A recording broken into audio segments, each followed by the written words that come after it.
नमस्कार दोस्तों, जय हिंद। स्वागत है आप सभी का यूपी रेगुलर क्लासेस के इस ऑनलाइन प्लेटफॉर्म पे। और जैसा कि आपको पता है कि अभ्यास सीरीज 2.0 चल रही है, जिसपे हम लोग पूरा रिवीजन कर रहे हैं, वो भी थ्योरी के साथ। ठीक है ना। आर का जो भी सिलेबस है ऑफिशियल, उसका पूरा रिवीजन कर रहे हैं, वो भी पूरा थ्योरी के साथ में। क्लियर है।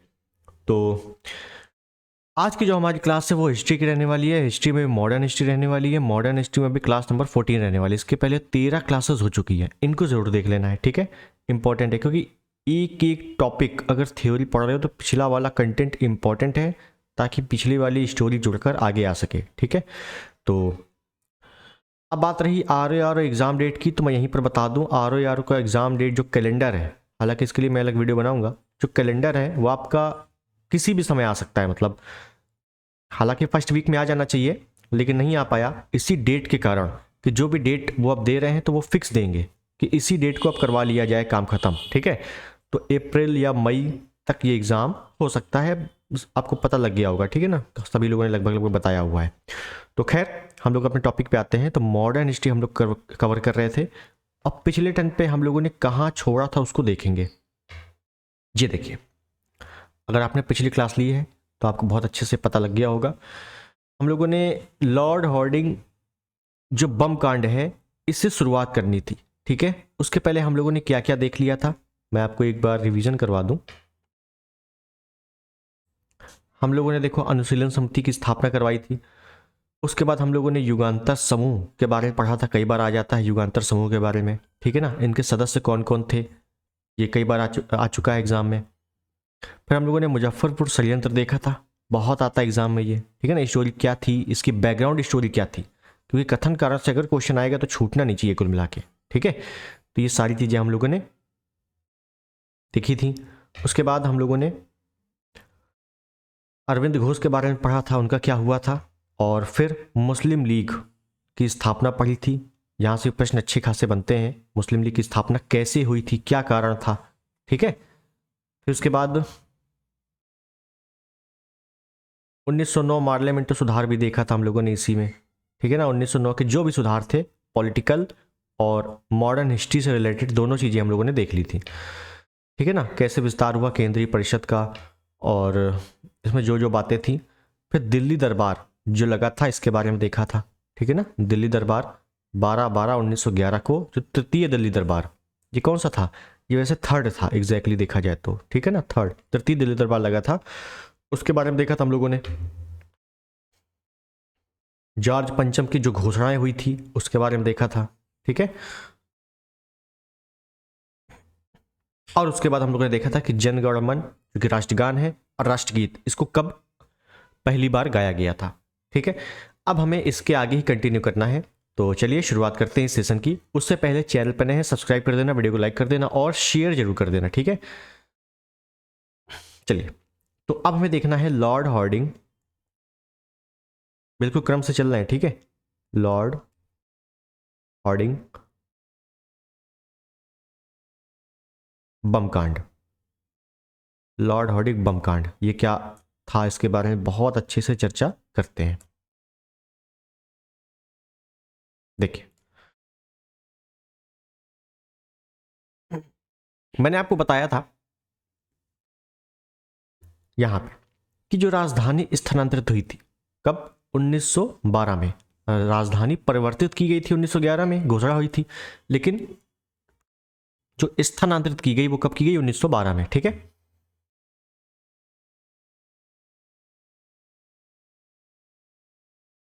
कलकत्ता से दिल्ली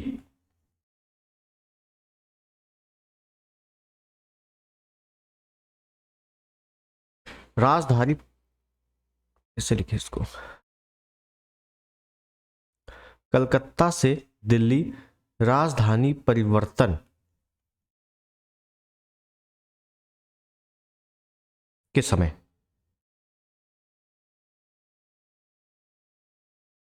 लॉर्ड हॉर्डिंग सेकेंड, क्योंकि इस समय ये वायसराय है, लॉर्ड हॉर्डिंग सेकेंड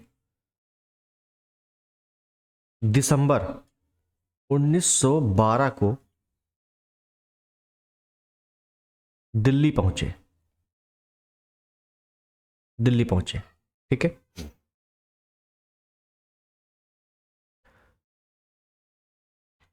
कहाँ पहुंचे थे दिल्ली में? तो चांदनी चौक, लाल किला जो है ना, वहीं पर पहुंच रहे थे, चांदनी चौक होते हुए पहुंचे थे। ठीक है, अगर एग्जैक्टली बोले तो चांदनी चौक की गलियों से या रोड से होते हुए लाल किले पर पहुंचना था। किनको? लॉर्ड हार्डिंग सेकंड को।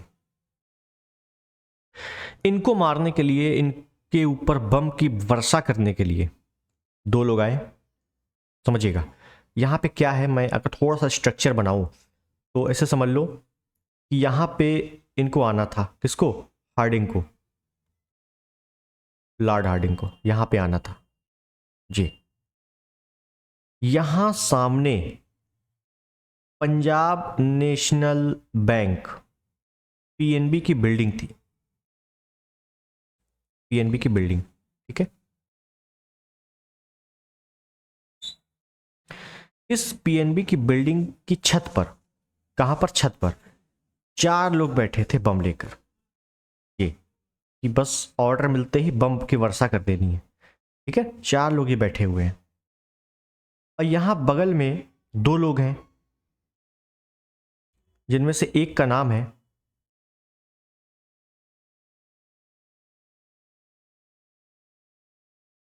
रास बिहारी बोस। अब यहां बोस है, घोष नहीं है। ठीक है, और सचिंद्र सान्याल, सचिंद्र सान्याल। समझिएगा यहां पे थोड़ा स्टोरी अच्छी है। ठीक है, तो यहां पे 2 लोग हैं बगली में, रास बिहारी बोस और सचिंद्र सान्याल। और पीएनबी की छत पे कौन है, अभी बात करेंगे। ठीक है, इन्होंने जैसे ये देखिए यहां पे आए हैं, ये यहां पे इनकी गाड़ी, रथ जो भी आया है, बग्घी, यहां पर लॉर्ड हार्डिंग बैठे हुए हैं और इन्होंने ऑर्डर दिया है इनको, क्योंकि छत पे हैं, और इनके ऑर्डर पर इन्होंने बम की वर्षा की। ये बम है, बम है तो बम ब्लैक कलर के होंगे ना, ये बम।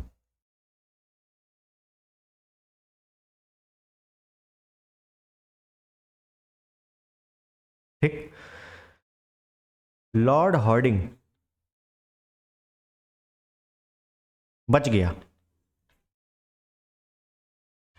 लेकिन इसका बॉडीगार्ड, अंगरक्षक मारा गया। जैसे ही बम फेंका तो लॉर्ड हार्डिंग को मारना था, लेकिन ये बच गया। अब बच गया लेकिन मरा कौन? उसका अंगरक्षक बॉडीगार्ड मर गया था। और जब तुरंत जांच हुई, तुरंत जांच किया, तुरंत पकड़े गए, क्योंकि दिख गया था पीएनबी की बिल्डिंग पर है। तो ये तो बच निकले, रास बिहारी बोस, सचिंद्र सान्याल, कि मेन इन्हीं का था। ये चारों पकड़े गए, ये चारों पकड़े गए और इन्हीं चारों को हो गई फिर फांसी। इन्हीं चारों को क्या हो गई? फांसी। समझिएगा, मैं यहां पे अलग से लिख दूं।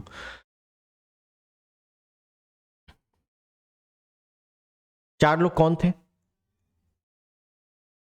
अमीर चंद्र,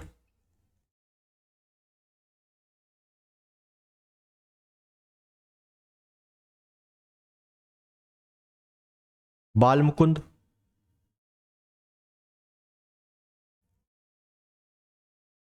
अवध बिहारी,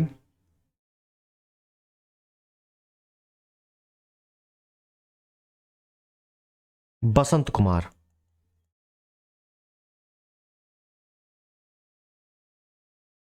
ने अमीर चंद्र, बाल मुकुंद, अवध बिहारी और बसंत कुमार ने अपने नेता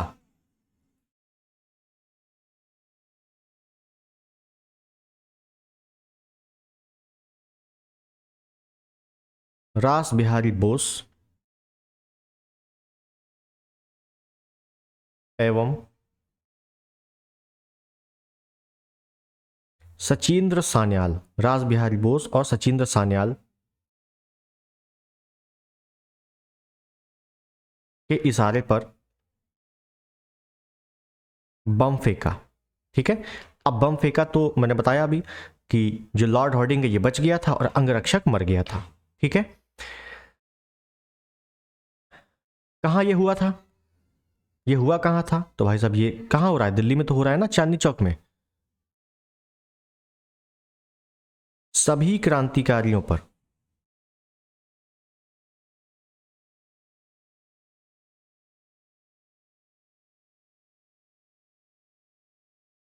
दिल्ली षड्यंत्र केस चलाया गया, केस चलाया गया। अब जाहिर सी बात है, जब केस चलेगा, पकड़े जाएंगे, तो कोई ना कोई गवाही देने के लिए तो आएगा, है ना। तो इसी क्रांतिकारियों में से एक, क्रांतिकारियों में से एक समझिए, एक शुद्ध भाषा में बोले तो गद्दार, एक सरकारी गवाह बन गया। तो इस समय सरकारी गवाह कौन बना था, ये अगर पूछ ले तो ये बना था दीनानाथ, दीनानाथ। ये सरकारी गवाह बन गया था। और जब ये सरकारी गवाह बन गया तो 4 लोगों को इसमें फांसी हो गई थी। कौन कौन? अमीर चंद्र,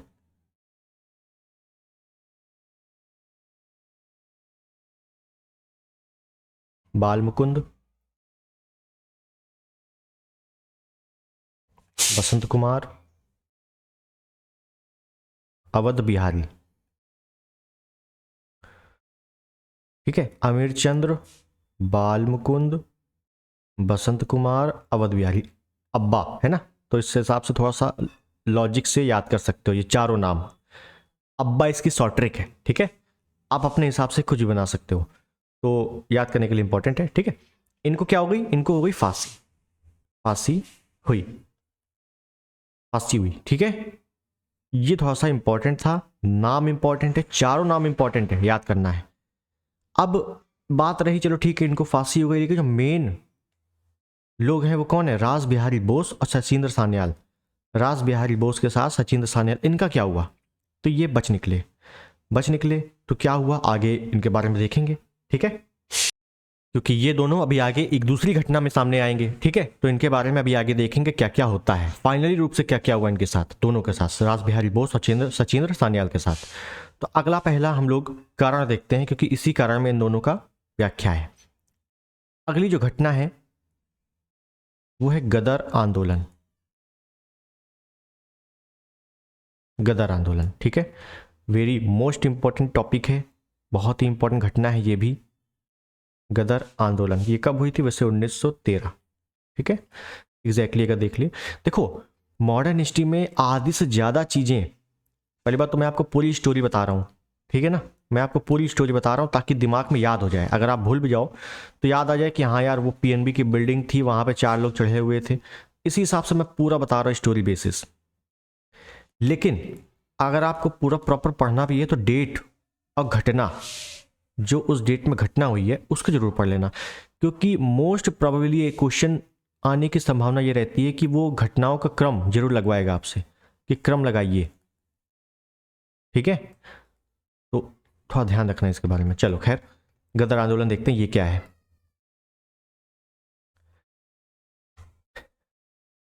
अमेरिका में, कहाँ? अमेरिका, भारत से अब हम लोग अमेरिका जा रहे हैं। अमेरिका में रहने वाले भारतीयों ने, पहले लिखेंगे फिर समझाएंगे, भारतीयों ने मई 1913 में, मई 1913 में Hind association of America, Hind association of America नामक, हिंद एसोसिएशन ऑफ अमेरिका नामक संगठन बनाया। किसने बनाया? अमेरिका में जो भारतीय रह रहे हैं उन्होंने बनाया है, ये इंपॉर्टेंट है। ये अमेरिका के मूल निवासियों ने नहीं बनाया। अमेरिका में जो भारतीय रह रहे हैं, देखिए अमेरिका में भारतीय थे, कनाडा में भी रह रहे थे, है ना। तो अमेरिका में जो भारतीय रह रहे थे उन्होंने हिंद एसोसिएशन ऑफ अमेरिका की स्थापना की। अब इंपॉर्टेंट क्या है, इंपॉर्टेंट क्या है इसमें? इंपॉर्टेंट ये है कि ये बताओ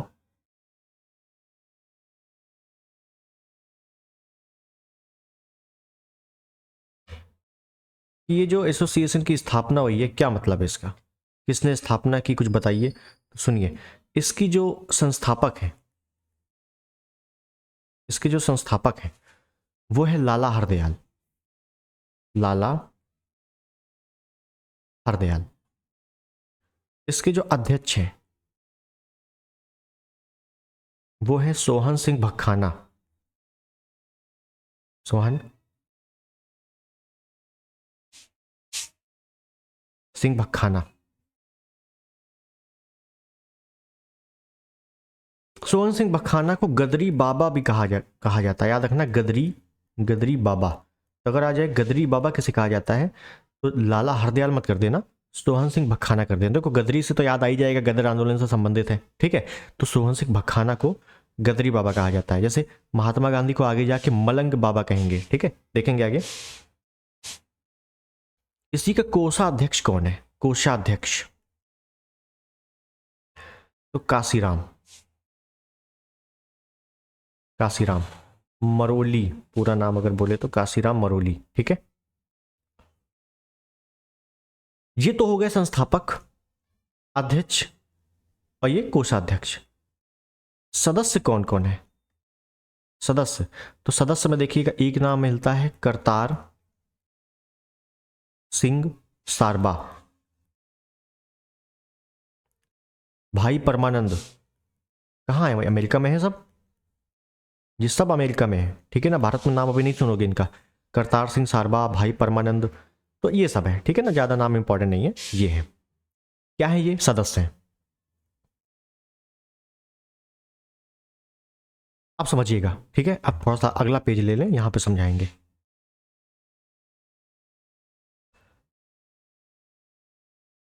होता यह है यहां पर कि जो गदर नेता हैं,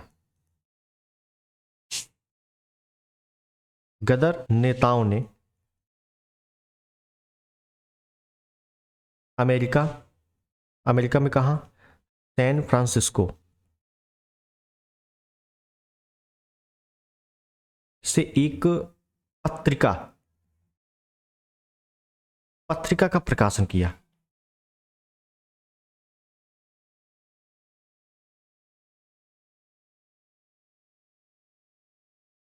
जिसका नाम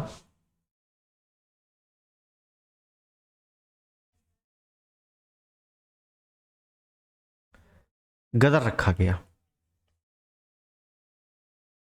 देखिए क्या हो रहा है यहां पे ये हो रहा है कि जो गदर नेता है, कौन से गदर नेता? जी वाले, जिन्होंने हिंद एसोसिएशन ऑफ अमेरिका के संस्थापक भी है, अध्यक्ष भी है, कोषाध्यक्ष, सदस्य, ये सभी जो गदरी नेता हैं, गदर नेताएं हैं, इन्होंने क्या किया है कि अमेरिका के सैन फ्रांसिस्को में एक पत्र चलाया है जिसका नाम है गदर।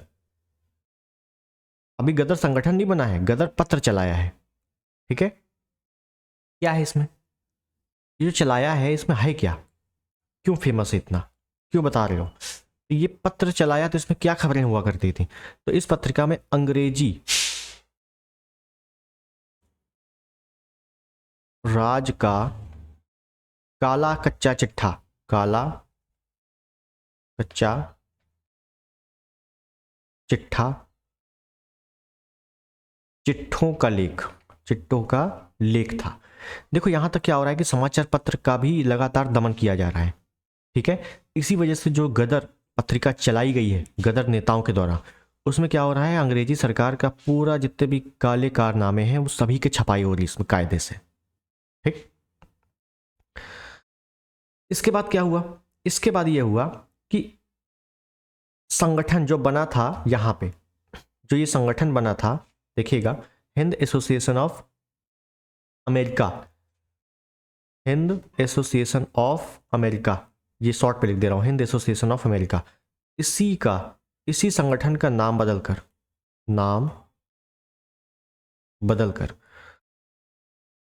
नवंबर 1913 में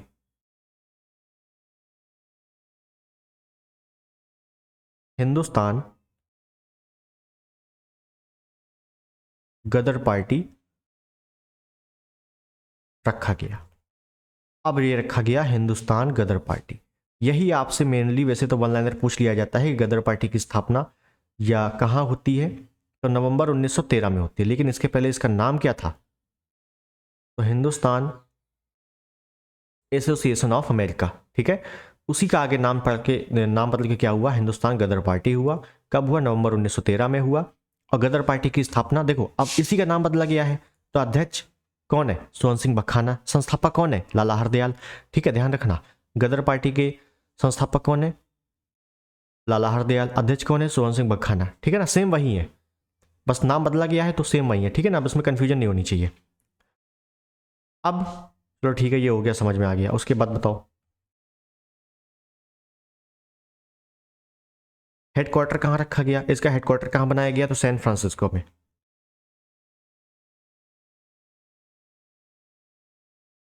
इसका हिंदुस्तान गदर पार्टी का हेडक्वार्टर कहाँ बनाया गया? सैन फ्रांसिस्को में। ठीक है, तो ये मेरे हिसाब से समझ में आ गई होगी चीज। क्या बताया मैंने, एक बार फिर बता दूं। अमेरिका में रहने वाले जो भारतीय थे उन्होंने एक संगठन बनाया, हिंद एसोसिएशन ऑफ अमेरिका, जिसके संस्थापक, अध्यक्ष, कोषाध्यक्ष और सदस्य ये थे। ठीक है, इन नेताओं ने, गदर नेताओं ने एक पत्र चलाया जिसमें अंग्रेजों का कच्चा चिट्ठा खुला करते थे। उस पत्र का नाम था गदर।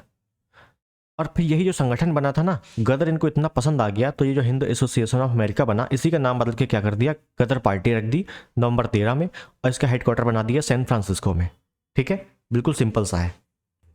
अब हुआ क्या इसमें समझिएगा।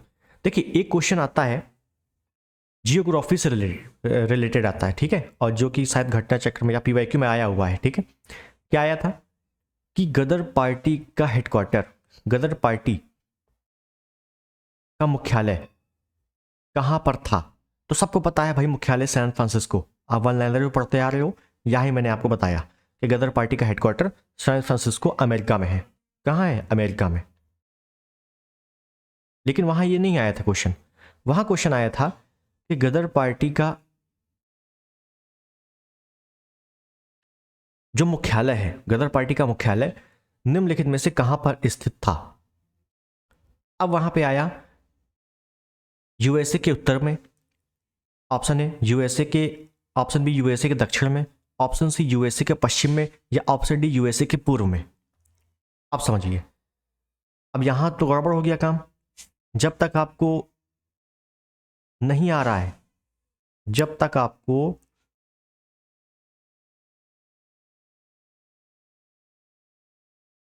मैपिंग नहीं आती, आप जवाब दे नहीं पाओगे। ये कुछ यूएसए मैंने बनाया, ठीक है ना, उत्तरी अमेरिका। ये तो कनाडा है, ये मैक्सिको है, ये है यूएसए। और यहाँ पे San Francisco, Los Angeles, Montreal, ये आपको पता होना चाहिए। तो याद रखना, सैन फ्रांसिस्को यहाँ पे है, ये एस, सैन फ्रांसिस्को यूएसए के पश्चिम में। ठीक है, तो यूएसए के पश्चिमी क्षेत्र में सैन फ्रांसिस्को पड़ता है। ठीक, उसी के नीचे लॉस एंजल्स है, और यहाँ पे कनाडा में मॉन्ट्रियल है, ये कनाडा के पूर्वी क्षेत्र में मॉन्ट्रियल है। ठीक है, तो ये थोड़ा सा लोकेशन पता होनी चाहिए, तभी अच्छे अच्छे एग्जाम निकलते हैं। चलो, ये हो गया। आगे बात करते हैं इसमें हुआ क्या। और गदर पत्रिका का प्रकाशन हो रहा है, संगठन बन गया, हेडक्वार्टर बन गया, सदस्य, संस्थापक, सब कुछ देख लिया। अब गदर पत्रिका का प्रकाशन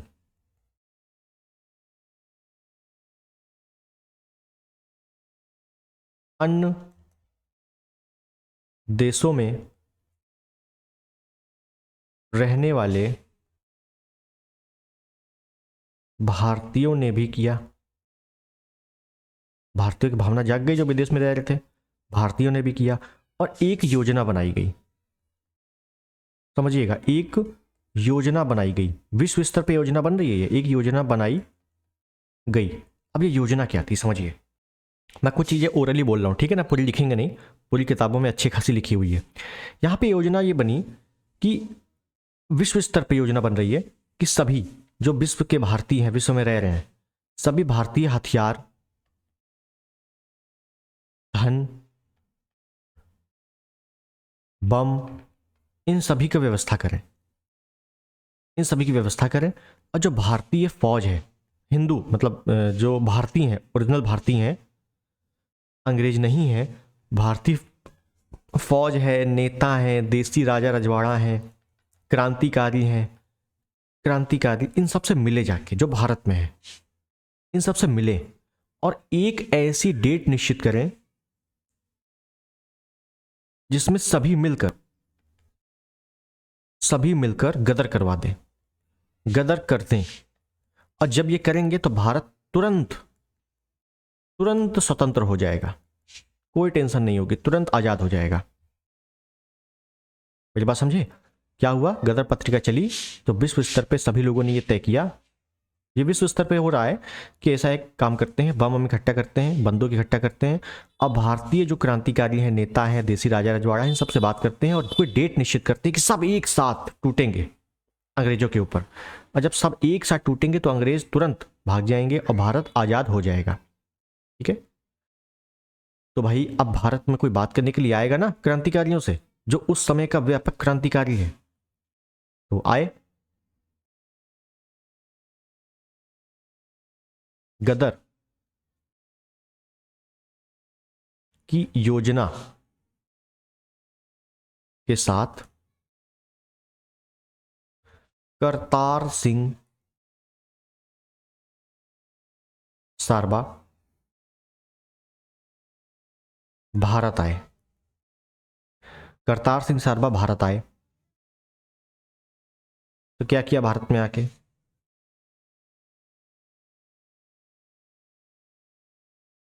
भारत में सचिंद्र सान्याल,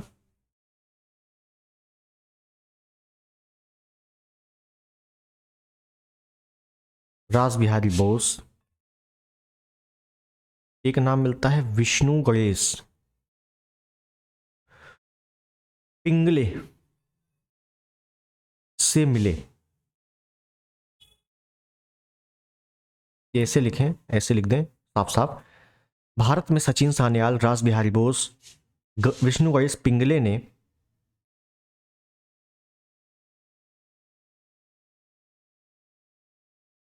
गदर नेता के साथ संपर्क किया। भाई करतार सिंह सारवा ने क्या सोचा कि भारत जाएंगे, वहां पे जो व्यापक क्रांतिकारी हैं उनसे बात करेंगे कि भाई गदर करवाना एक साथ। तो कौन है इस समय 1912 में अभी बम मार के आए हैं लॉर्ड हार्डिंग सेकंड को, भारत के वायसराय को बम मार के आए हैं कौन? सचिन सान्याल, रास बिहारी बोस। अब इनसे बड़ा क्रांतिकारी इस समय कौन है? कोई नहीं है। तो इन दोनों से मिले आके कि भाई देखिए ऐसा ऐसा है मामला, और एक डेट निश्चित की गई, गदर का दिन निश्चित किया गया। गदर का दिन निश्चित किया कि भाई इस डेट को सभी मिलकर, सब हथियार वगैरह जुटा लो, तब तक इस डेट को मिलकर एक साथ ढाबा बोलेंगे हर जगह। वो डेट थी 21 फरवरी 1915। गदर का दिन तय किया। लेकिन हुआ ये कि इस बात की जो खबर है वो अंग्रेज सीआईडी को पता लग गई कि भाई ऐसा ऐसा क्रांतिकारी जो विदेश से ये आए हैं, करतार सिंह सारबा, ये सभी कुछ ऐसा ऐसा कुछ करने वाले हैं हमारे खिलाफ, मतलब अंग्रेजों के खिलाफ। तो सीआईडी ने गिरफ्तारियां करना शुरू किया, गिरफ्तारियां शुरू की। और कुछ जो गद्दार थे भारत में मौजूद, समझिएगा, जो भारत में मौजूद गद्दार थे, लाहौर में कई लोगों ने बता दिया था अंग्रेजों को कि ऐसा ऐसा करने वाले हैं, तो उन पर लाहौर षड्यंत्र केस चलाया गया। ठीक है, और गिरफ्तारियां शुरू की। इन गिरफ्तारियों में 42 को मृत्युदंड दे दिया गया और करीब 200 लोगों को कारावास, आजीवन कारावास दे दिया गया कि भाई हमारे खिलाफ ऐसा षड्यंत्र कर रहे हो 21 फरवरी को, तो लो 42 को मृत्यु, 200 को कारावास। तो भाई ये गदर आंदोलन भी फेल हो गया। चला तो बहुत ही व्यापक तरीके से था, लेकिन ये क्या हुआ, कुछ लोगों के चलते जिस सीआईडी को पता लग गया, ये कुछ ऑलरेडी गद्दार टाइप के थे जिन्होंने बता दिया अंग्रेजों को, उस हिसाब से ये अंग्रेजों ने क्या किया, गिरफ्तारियां शुरू की और 42 को मृत्युदंड और 200 को कारावास दे दिया। ये भी आंदोलन क्या हो गया, फाइनली रूप से फेल हो गया। लेकिन ये आपसे इंपॉर्टेंट पूछा जाता है, बहुत पूछा जाता है, तो ध्यान रखना इसके बारे में, क्या क्या था, कहानी क्या थी।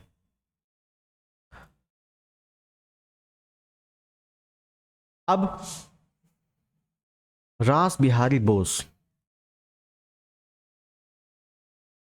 रास Bihari Bose Lord Hardinge second को बम मरवा कर आए थे। गदर आंदोलन भी करने वाले थे लेकिन सब रद्द हो गया। अब रास बिहारी बोस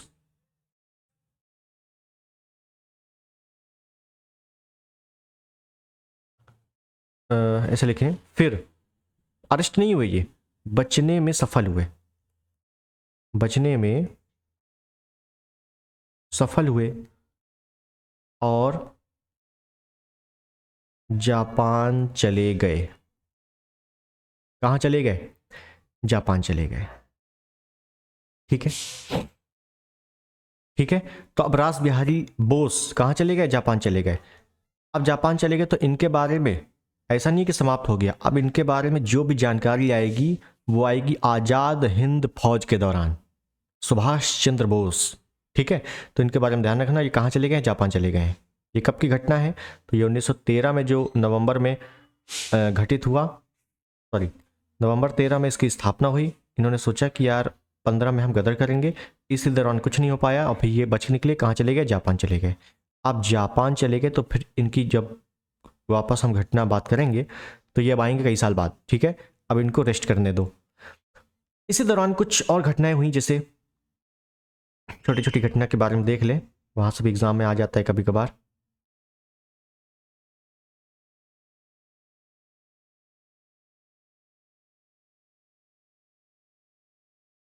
अफगानिस्तान,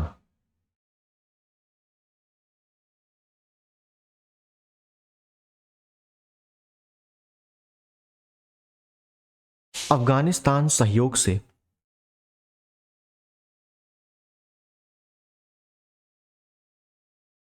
काबुल में भारत की पहली स्वतंत्र सरकार बनाई गई। कब? दिसंबर 1915 में। कब? दिसंबर 1915 में। किसने बनाई? किसने बनाई? तो राजा महेंद्र प्रताप, राजा महेंद्र प्रताप ने। किसने बनाई? राजा महेंद्र प्रताप ने।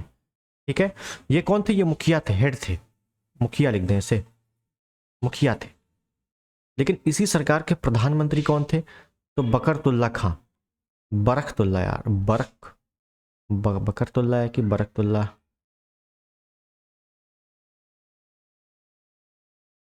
बरकतुल्ला। ठीक, पूछेगा कि भारत की पहली स्वतंत्र सरकार की स्थापना किसने की? तो राजा महेंद्र प्रताप ने की। कहाँ की? काबुल में। लोकेशन जरूर पूछता है क्योंकि यहाँ लोकेशन भारत में नहीं है ना, काबुल में है, इस वजह से लोकेशन काफी पूछ लेता है कि भारत की पहली स्वतंत्र सरकार की स्थापना कहाँ हुई थी? काबुल में हुई थी। किसने की थी? राजा महेंद्र प्रताप ने। इसके प्रधानमंत्री कौन थे? बरकतुल्ला खां। कब की थी? दिसंबर 1915 में। बस एक घटना शायद मैंने नहीं बताई थी पहले, तो नोट करके लिख लेना है, हालांकि पहले बता देनी चाहिए। मैडम भीखाजी कामा, मैडम भीकाजी कामा, भारतीय स्वतंत्रता की माता ऐसे कहा जाता है इनको। तो इनके बारे में एक पॉइंट इंपॉर्टेंट है कि इन्होंने 1907 में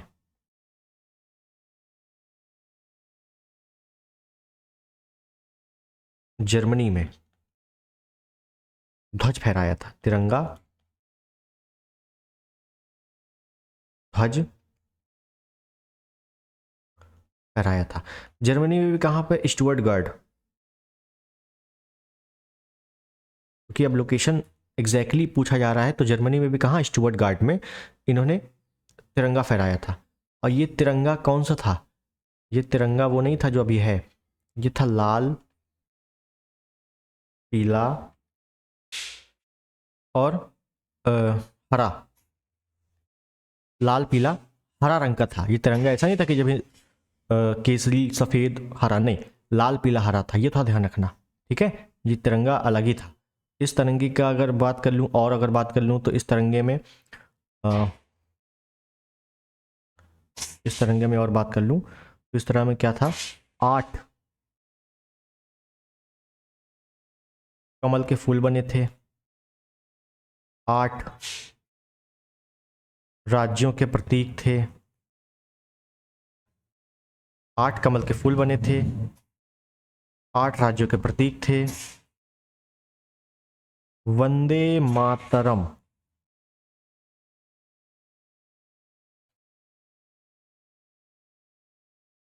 देवनागरी में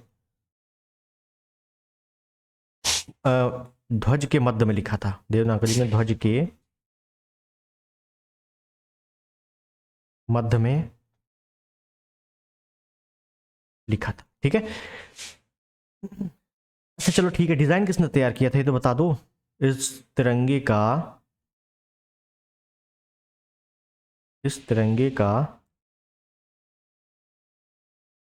डिजाइन किसने तैयार किया था? इस तिरंगे का डिजाइन किया था मैडम भीकाजी और सरदार सिंह राणा। ठीक है, मैडम भीकाजी और सरदार सिंह राणा ने एक झंडा बनाया था, इसको ध्वज कहा गया था, भारतीय ध्वज के तौर पे। और 1907 में जर्मनी में स्टुअर्टगार्ड में इसको फहराया था। लाल पीले हरे रंग का था, 8 कमल के फूल, 8 राज्यों के प्रतीक, वंदे मातरम लिखा हुआ था देवनागरी में मध्य में। ठीक है, ये मैं क्यों बता रहा हूं इतना डिटेल, क्या जरूरत है? भारत का प्रथम राष्ट्रीय तिरंगा झंडा फहराया था, ऐसे ध्यान रखना, भारत का पहला, इतना तो याद रहेगा ना, भारत का पहला राष्ट्रीय तिरंगा। ठीक है, ये मैं क्यों बता रहा हूं, क्योंकि अगर आपने पेट 2022 दिया हो, पेट 2022, हाँ ठीक है मुझे याद है, पेट 2022 जो कि यूपी पेट होता है, यूपी ट्रिपल एससी के द्वारा, उसमें पूछा गया कि मैडम भीखाजी कामा द्वारा फहराया गया झंडा जो लाल पीले हरे रंग का था, उस समय यह ऐसे पूछा गया था कि इस समय जब ये मैडम भीखाजी कामा द्वारा झंडा लाल पीले हरे रंग का था फहराया गया था, उस समय कौन सा आंदोलन व्यापक तौर पर चल रहा था? निम्नलिखित में से कौन सा आंदोलन व्यापक तौर पे चल रहा था? अब 4 आंदोलन दिए थे, बताना था।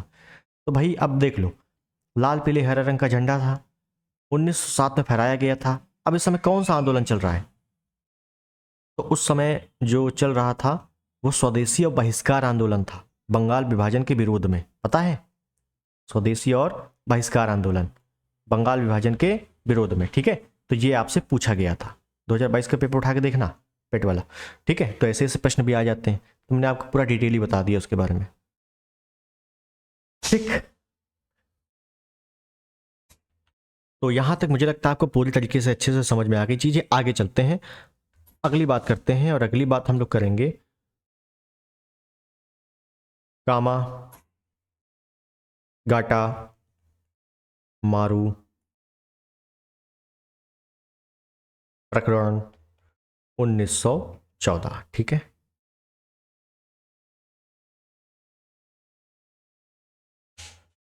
और ये आज की आखिरी घटना है। इसके बाद एक क्लास और होगी जिसपे 2-3 टॉपिक और हैं, मतलब 2-3 चीजें, 2-3 घटनाओं का, महत्वपूर्ण घटनाओं का वर्णन करेंगे। उसके बाद उग्रवादी चरण समाप्त, उग्रवादी समाप्त। ठीक है, उसके बाद गांधी युग शुरू। ठीक है ना, गांधी युग, अब पूरा आजादी तक हम लोग गांधी युग के बारे में पूरा पढ़ेंगे। ठीक है, तो उदारवादी समाप्त, और एक क्लास के बाद उग्रवादी समाप्त। ठीक, पूरी एक एक घटनाओं का हम लोग विश्लेषण कर रहे हैं यूपीपीएससी आयोग के लेटेस्ट पैटर्न के अनुसार। ठीक है, अगर आपको समझ में आ रहा है तो कमेंट पे ज़रूर बता दिया करें। ठीक है ना, कमेंट में ज़रूर बता दिया कि हाँ बढ़िया है, और फास्ट चलो, स्लो चलो, और डिटेल चलो, है ना, थोड़ा बता देना क्या करना है। और चलो खैर, अब कामागाटा मारू देखते हैं क्या है ये। देखिए हुआ क्या था, पहले मैं आपको ओवरऑल एक स्टोरी बता दूं, ठीक है ना, फिर इसको हम व्यापक तरीके से लिख देंगे। ठीक है, क्योंकि स्टोरी इंपॉर्टेंट है अपने लिए। देखो हुआ क्या कि जो भारतीय हैं, मैं पेन चेंज करूं पहले,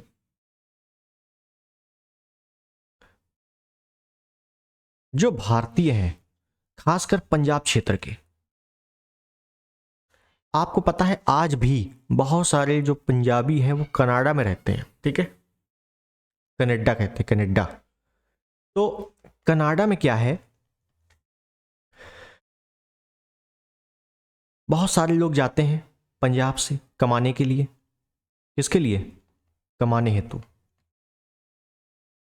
आज भी विदेशों में जाते हैं लोग कमाने के लिए, भारत में टैक्स ज़्यादा है। तो जब कमाने के लिए जाते हैं तो कनाडा में रहते हैं, वो कमाते हैं, व्यापक तरीके से पैसा कमाते हैं, ठीक है। वो पैसा कमा के वापस आते हैं अपने घर और फिर दिखाते हैं कि भाई देखो मैंने तो इतना भयानक पैसा कमाया। और फिर जब ऐसा होगा तो दूसरा जो रह रहा है उसको भी लगेगा कि यार मैं भी कनाडा जाऊं, है ना, वहाँ पे अच्छा खासा पैसा है तो मैं भी जाऊं, अपने परिवार के लिए मैं भी वहाँ पे जाऊं और अच्छा खासा पैसा कमाऊं, भले मजदूरी मिले लेकिन अच्छा पैसा मिलेगा वहाँ पे, ठीक। होता ये है, एक व्यक्ति है सिंगापुर के निवासी, सिंगापुर के निवासी अप्रवासी भारतीय, मतलब भारत से सिंगापुर रहने गए हैं, अप्रवासी भारतीय हैं। इनका नाम है गुरुदत्त, गुरुदत्त सिंह, अभी पूरा लिख देंगे सब, ठीक है ना, गुरुदत्त सिंह। ये भारत आते हैं और पंजाब आते हैं, अपने दोस्तों से कहते हैं कि देखो भाई मेरे पास तो इतना पैसा है, मैंने खूब पैसा कमाया है। अब पंजाब में रहने वाले दोस्त कह रहे हैं कि यार कैसे कमाया, मेरे को भी बताओ, ये कौन सी स्कीम है ये तुम्हारे हाथों में लग गई है। तो गुरुदत्त ने बोला यार कोई स्कीम नहीं है, मैं कनाडा जाता हूँ, वहाँ पैसे कमाता हूँ और फिर वापस आ जाता हूँ, 6 महीने पैसे कमाता हूँ, 6 महीने आराम। तो भाई पंजाब में रहने वाले जो भारतीय उनको भी लगेगा कि नहीं यार मैं भी जाऊँ, है ना। तो बाबा गुरुदत्त जो थे इन्होंने बोला कि ठीक है कोई दिक्कत नहीं है, चलो वहाँ तमाम फैक्ट्रियाँ हैं, मैं काम दिला दूंगा। यहाँ से कई लोग तैयार हुए, बहुत लोग। भाई जब बात फैल गई कि यार अच्छा पैसा मिल रहा है तो बहुत लोग तैयार हो जाएंगे कि नहीं हो जाएंगे, बिल्कुल। तो बहुत लोग तैयार होते हैं यहाँ से, लेकिन उसी समय, ये बात पहले की है, ठीक है ना, उसी समय कनाडा में क्या होता है कि कनाडा सरकार, जो कनाडा की सरकार है 1913 में विदेशियों के कनाडा प्रवेश पर रोक लगा देती है,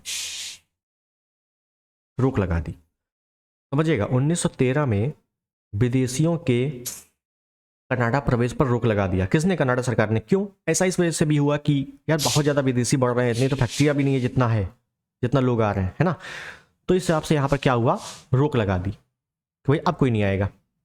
तो बाबा गुरु ने बोला कि यार अभी तो रोक लगी हुई है, और यहाँ के जो पंजाब के निवासी थे इन्होंने भी कहा हाँ यार रोक लगी हुई, तो हटाओ। लेकिन होता ये है कि नवंबर 1913 में 35 भारतीयों को, समझिएगा 35 भारतीयों को कनाडा प्रवेश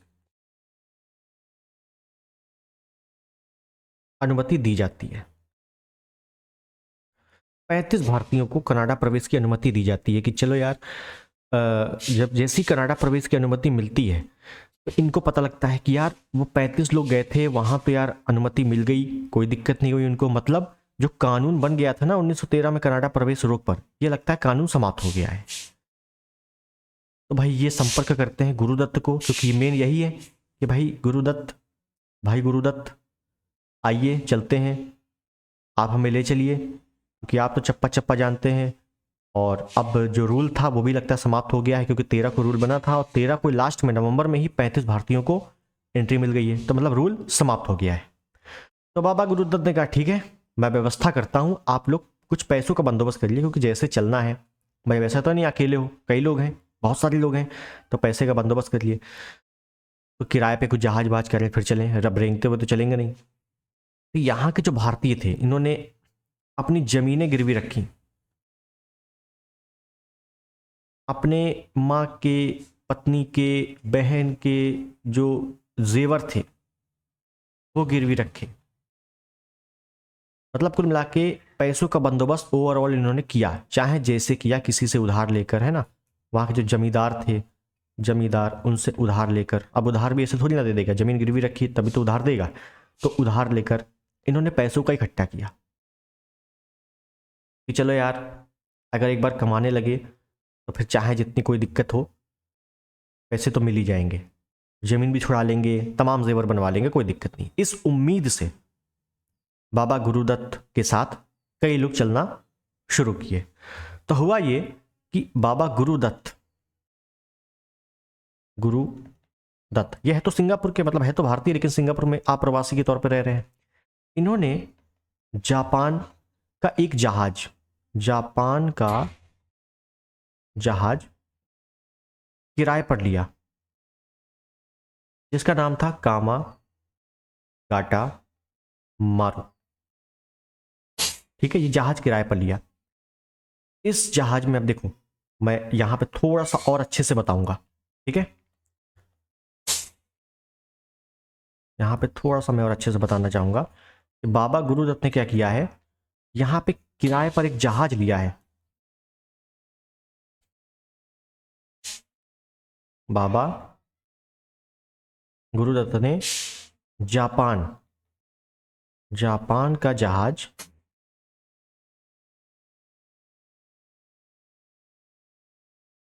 किराए पर लिया जिसका नाम क्या था, कामा गाटा मारू। ठीक है, इस जहाज का नाम है कामागाटा मारू। ये जहाज है। ठीक, इस जहाज में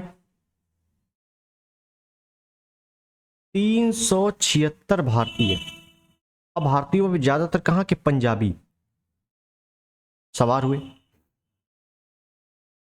ठीक है, कोई दिक्कत नहीं हुई, सवार हुए और निकले कहां, कनाडा की ओर निकले। तो ये रहा मान लो कनाडा, कनाडा।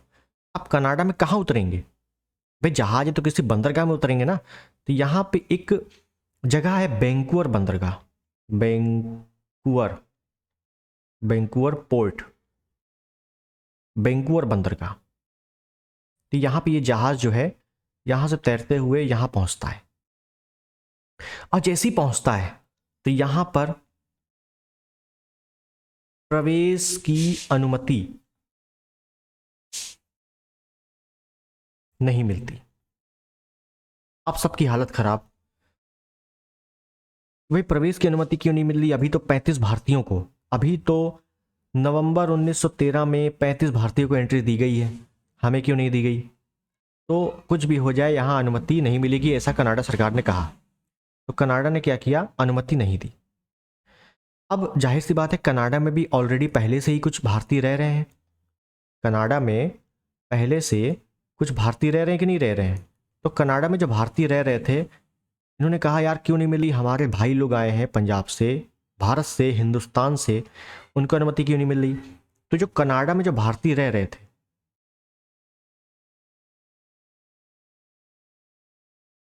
कनाडा के भारतीय, जैसे कुछ नाम मैं अगर लूं तो हुसैन रहीम, बलवंत सिंह, सोहनलाल पाठक, सोहनलाल, ये कनाडा में रह रहे थे, ये भी भारतीय थे लेकिन कनाडा में रह रहे थे। इन्होंने कहा भाई अनुमति दो यार, कनाडा सरकार क्या बात कर रहे हैं, हमारे भाई लोग आए हैं, लेकिन नहीं दी। तो इन्होंने क्या किया, इन्होंने क्या किया, उनको एंट्री दिलवाने के लिए एक शोर कमेटी का गठन किया। शोर या शोर को तटीय, तटीय कमेटी, कमेटी का गठन किया कि भाई उनको एंट्री दिलानी है। ठीक है, तो व्यापक तरीके से विरोध किया, उनको एंट्री दिलाने की हर संभव कोशिश की, लेकिन उसी समय भारतीय अंग्रेज सरकार जो थी उनको पता लग गया कि यार यहाँ से तो बहुत सारे लोग गए हैं कनाडा। तो इन्होंने, अंग्रेज सरकार ने कनाडा को फ़ोन किया, कनाडा को कांटेक्ट किया कि भाई किसी को भी अनुमति देने मत देना, वापस भेजो सबको। ठीक है, वापस भेजो सबको। तो कनाडा ने क्या कर दिया, फाइनली रूप से कह दिया कि भाई देखो आपके हिंदुस्तान सरकार, जो अंग्रेज सरकार ने, उसने अनुमति दी है कि सबको वापस भेजना, सबको वापस भेजना है, किसी को भी एंट्री मत देना। ठीक है, तो वैसे भी हम एंट्री नहीं दे रहे हैं, अब तो बिल्कुल नहीं देंगे, वापस जाइए। तो सभी वापस, समझिएगा, सभी वापस मुंह लटकाकर, ये जहाज जिसमें 376 लोग मौजूद हैं ये वापस आए भारत। अब भारत में भी कहां पर आए, भारत में भी आए कलकत्ता बंदरगाह, जिसको बजबज बंदरगाह कहा गया, बजबज पोर्ट। ये कहाँ पे है बजबज पोर्ट? ये है कलकत्ता में, पश्चिम बंगाल। ये कब पहुंचा बजबज पोर्ट? ये पहुंचा सितंबर 1914 को पहुंचा। जब वापस पहुंचा 376 लोग थे, सबके चेहरे पर मायूसी थी कि बताओ हमने ये जेवर उधार रखे थे, ये जमीन उधार रखी थी, कैसे चुकता करेंगे, क्या करेंगे, कुछ समझ में नहीं आ रहा। और जैसे यहां पहुंचा तो यहां पर अंग्रेजों ने बहुत अत्याचार किया, बहुत अत्याचार किया, लोगों को मारा पीटा कि वहां पे क्यों गए वगैरह वगैरह जो भी है। तो भारतीयों ने भी कहा यहाँ हमें काम मिल नहीं रहा है, हमारी ज़मीनें हड़पी जा रही है आपके द्वारा, अंग्रेज सरकार के द्वारा, हम क्या करते हैं, हम गए वहाँ पे। तो बहुत अत्याचार हुआ, अंग्रेजों ने बहुत प्रताड़ित किया, और लोग जो थे वो भी काफ़ी गुस्से में थे, उन्होंने भी पुलिस पर हमला किया। तो क्या हुआ कि आक्रोशित भीड़ ने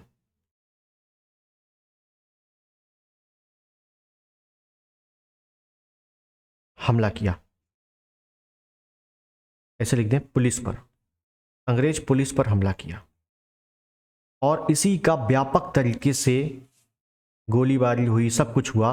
और इसी में 18 लोगों की मृत्यु हुई, 18 लोगों की मृत्यु हुई, 202 गिरफ्तारियां हुई, 202 गिरफ्तारियां हुई, और अन्य जो है वो भाग निकले। ऐसे लिख लें, बचकर भागे, बचकर भागे। तो 18 लोगों की मृत्यु हुई थी, 202 लोगों को गिरफ्तारी हुई थी, और अन्य जो है वो कुछ लोग बचकर भाग गए थे, भीड़ थी काफी। इस घटना के बाद भारतीयों में अंग्रेज सरकार के प्रति बहुत व्यापक आक्रोश उत्पन्न कर दिया। तो ये था मामला कामागाटा मारू प्रकरण। ठीक है, तो मुझे लगता है आपको चीजें समझ में आ गई हैं। एक बार मैं फिर समझाऊंगा और फिर लिख दूंगा। ठीक है, कनाडा में पैसा कमाने के लिए लोग जाना चाहते थे, बाबा गुरुदत्त पैसा कमा कर आए थे, उनसे काफ़ी लोग प्रभावित थे पंजाब के लोग कि भाई हम भी जाना चाहेंगे।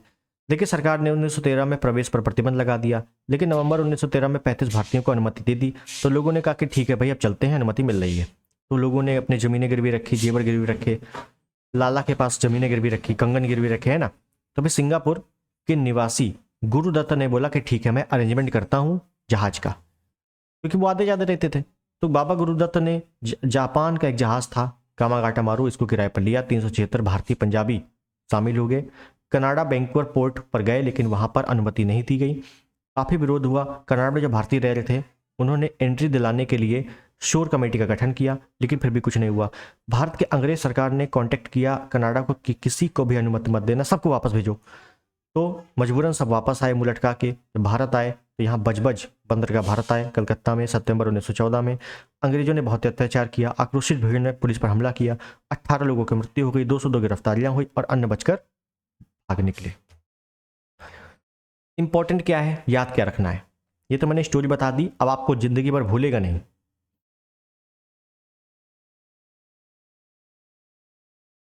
कुछ हालांकि आप समझ चुके हो, लेकिन जो मेन पॉइंट है वो मैं लिख दूं। जैसे कामागाटा मारू क्या था, ये एक जापान का जहाज था। कामागाटा मारू क्या था, जापान का जहाज था। इसको किराए पर किसने लिया था, किराए पर किसने लिया था, बाबा गुरुदत्त ने लिया था, ने किराए पर लिया। हाँ, बाबा गुरुदत्त कहाँ के थे, तो ये सिंगापुर के निवासी थे, सिंगापुर के।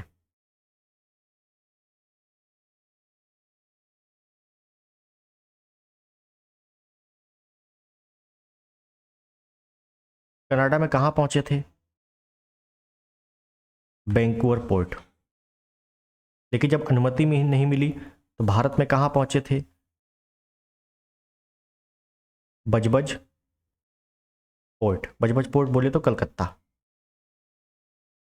ठीक, 376 लोग मौजूद थे। ठीक है, तो ये कुछ याद करने वाली फैक्ट है। अब बाकी मैंने आपको स्टोरी बता दी कि क्या स्टोरी इसकी थी, क्योंकि स्टोरी से कभी कभार प्रश्न आ जाते हैं। ठीक है ना, स्टेटमेंट वाइज प्रश्न आएंगे तो स्टोरी सही आएंगे, सिंपल सी बात है। ठीक, अब मुझे लगता है आज के लिए इतना काफ़ी रहेगा। और अब अगले टर्न पे जो कुछ होगा, अगली क्लास, समझिएगा यहाँ पे, अगली क्लास उग्रवादी चरण की लास्ट क्लास होगी। अब इसके बाद लास्ट क्लास लेने के बाद हम लोग गांधी जी की एंट्री करवाएंगे। गांधी जी की एंट्री होगी व्यापक तरीके से कि गांधी जी कौन थे, क्या थे, इनकी विचारधारा क्या थी, लोगों के मन में जिनमें भी जो कुछ भी है वो सभी कुछ कायदे से दूर होने वाली है। मैं पूरा प्रयास करूंगा ताकि चीज़ें पूरी बता सकूं। ठीक है, तो आई होप वीडियो आपको पसंद आया हो, चैनल पर नए सब्सक्राइब कर देना, वीडियो को लाइक कर देना, शेयर कर देना। मिलते हैं अगले वीडियो में, तब तक के लिए नमस्कार, जय हिंद, वंदे मातरम।